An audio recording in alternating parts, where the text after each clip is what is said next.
కుమారస్వామి గారు 3/8 ఫార్ములా వాడాలని తెలుసు కదా. వాడినప్పుడు మనకి ఏం రావాలి అంటే బేసి సంఖ్యలో అంకెలు రావాలి.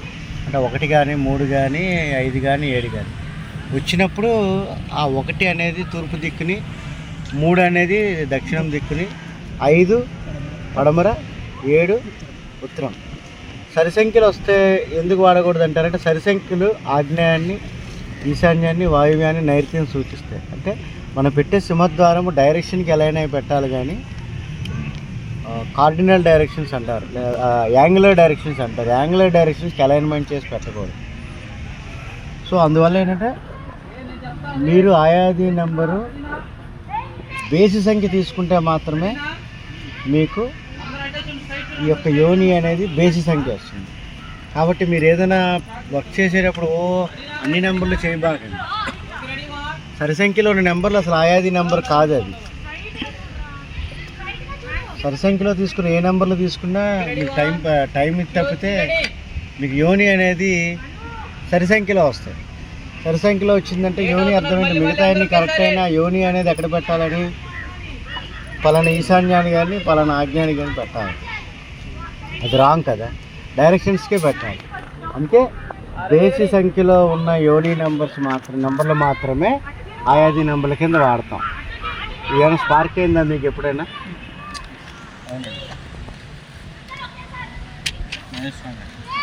బేస్ సంఖ్యలో అయితే ఇంకా కట్ చేసేద్దాం. బేస్ సంఖ్యలో చేస్తేనే యోని బేస్ సంఖ్య వస్తుంది, అంతే. ఇక్కడ కానీ మఖా కానీ మూలా కానీ కాన్షియస్నెస్ ఒకటే. అంటే ఎవరికైనా అశ్విని నక్షత్రం మనం చేయాల్సి వచ్చినప్పుడు మన కొలతలకి, మన పెరిమీటర్కి అశ్విని నక్షత్రంలో దొరకపోవచ్చు. అందువల్ల మఖా మూలాలో సరిపెట్టచ్చు.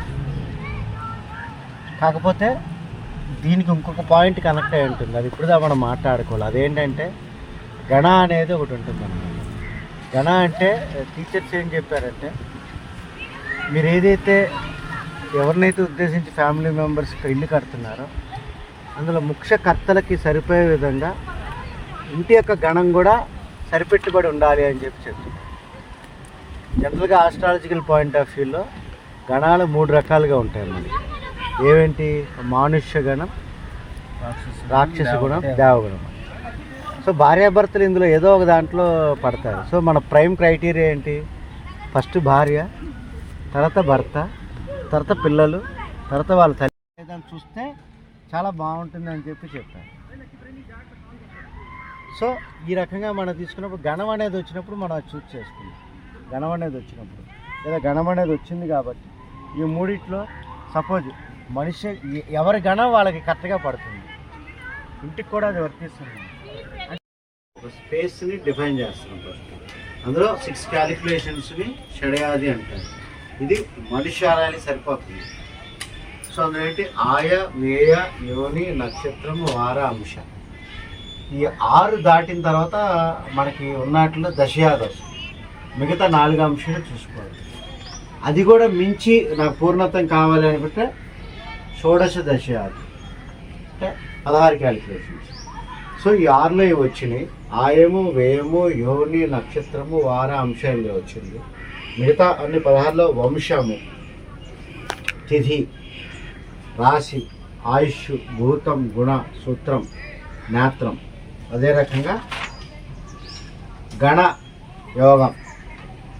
ఇన్ని రకాలు మనం చూస్తాం. ఎందుకు ఇవన్నీ చూడాలి అనుకునేటప్పుడు మనం క్రియేట్ చేసేది ఒక లివింగ్ బీయింగ్ అని చెప్పుద్ది అనమాట. మనం ఎలాగైతే లైఫ్ ఉందో, మనకి ఎలాగ ఇన్సైడ్ పల్సేషన్ ఉందో, ఒక 4 గోడలతో కట్టిన ఇల్లు కూడా మనం ఉన్న జీవికి ఒక ఆస్ట్రాలజికల్ పాయింట్ ఆఫ్ వ్యూలో ఏవైతే ఉంటుందో అన్ని క్యారెక్టరిస్టిక్స్ దీనికి కూడా ఉంటాయి. మాస్టర్ గారు కానీ వారు కానీ చెప్తారు. సో ఇప్పుడు ఆ రకంగా మనం చూసుకునేటప్పుడు ఆయం అనేది జనరల్గా ఏంటి? What is the energy of the house?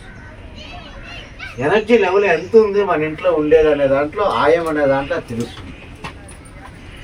Okay, అంటే ఎంత లెవెల్ ఉందని తెలిస్తేనేగా మన తర్వాత ఎంత లెవెల్ పోయింది కానీ. సో వ్యయం అనేది ఏంటంటే loss of energy in that house. అంటే దేనికి ఖర్చు చేస్తున్నాం? ఖర్చు అంటే ఇక్కడ not about the materialistic thing. ఒక ధనం రాకపోక కాదు.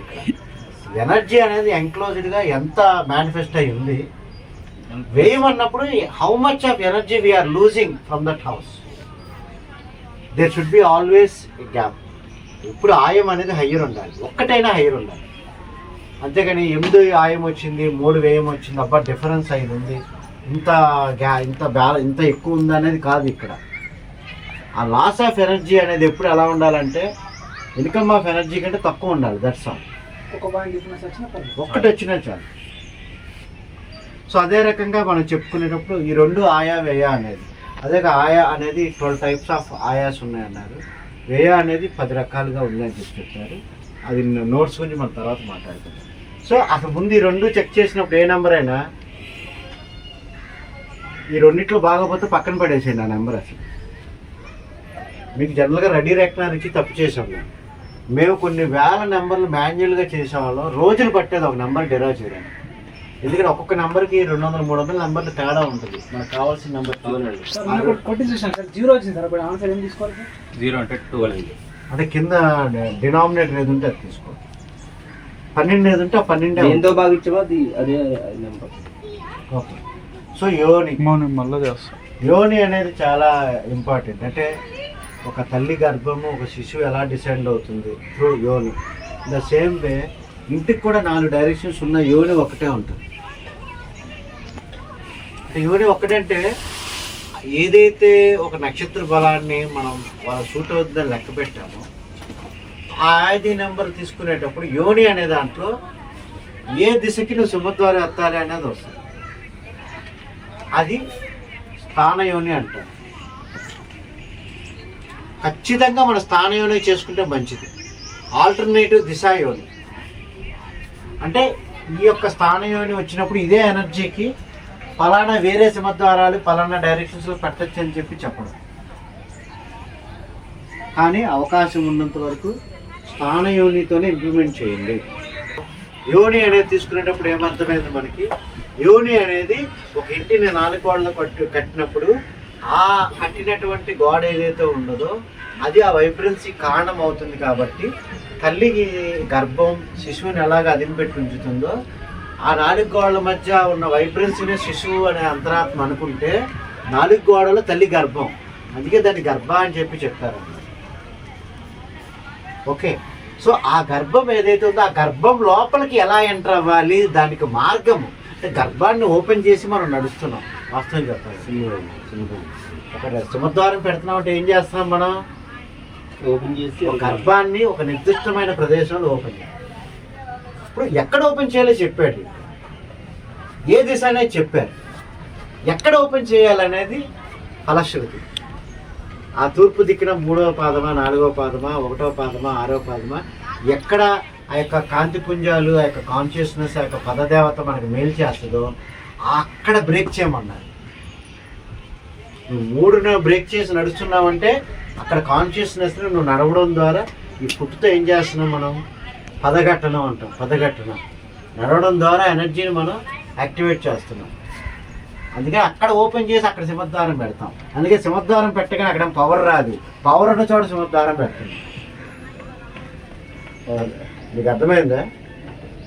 మనం ఎంచుకొని దానికి ద్వారబంధం పెడుతున్నాం. ఎందుకు దొంగలు రాకుండా 2 రెక్కలు పెట్టుకోవడానికి. దాన్ని ఈక్వల్ అంటారు, అదంటాడు, బొమ్మ అంటాడు. ఒకటి అవసరమైతే ఒకటి కావాలనుకున్న చోట వంటగదికి ద్వారం పెట్టిస్తాడు, ఒకటి అవసరం లేదనుకుంటే ఇంకోటి అక్కడ తీస్తాడు. అంటే చెక్క శాల్తీ పెడితే అక్కడ లెక్క వచ్చేస్తుందా? ఓపెనింగ్ స్పేస్ అంటే నువ్వు సింహద్వారం పెట్టకపోయినా పర్లేదు, నువ్వు ఓపెన్ నడుస్తున్నావు అంటే అదే సింహద్వారం. అందరూ సరిసంఖ్యలు బేస్ సంఖ్యలు ఏమి ఉండవు. ఆ బొంద అసలు వేరే లెక్క చెప్పారు, ఆ లెక్క తర్వాత చెప్పారు.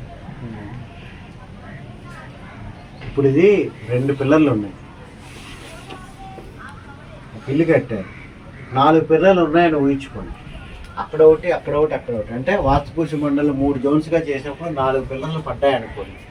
ఆ పిల్లర్కి ఈ పిల్లర్కి మధ్య ఒక స్పేస్ ఉంది, ఈ పిల్లర్కి ఈ పిల్లర్కి మధ్య ఒక స్పేస్ ఉంది, ఈ పిల్లర్కి ఈ పిల్లర్ మధ్య ఒక స్పేస్ ఉంది. అంటే ఈవెన్ పిల్లర్స్ 4 పిల్లర్లు ఈవెన్ వేస్తేనే ఆర్ట్ స్పేసెస్ వస్తాయి, బేసిస్ స్పేసెస్ వస్తాయి. అలాగే 4 వేయబట్టే మధ్యలో ఉన్న చోట వచ్చిన స్పేస్లో బ్రహ్మస్థానము పిల్లరు భీము పడకుండా పరిరక్షింపబడింది.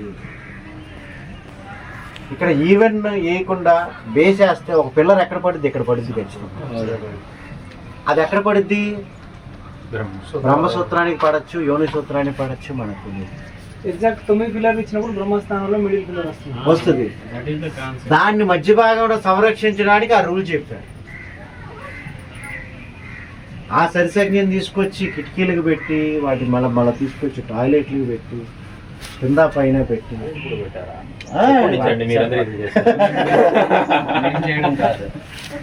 కాస్త ఆఫ్ చేయి.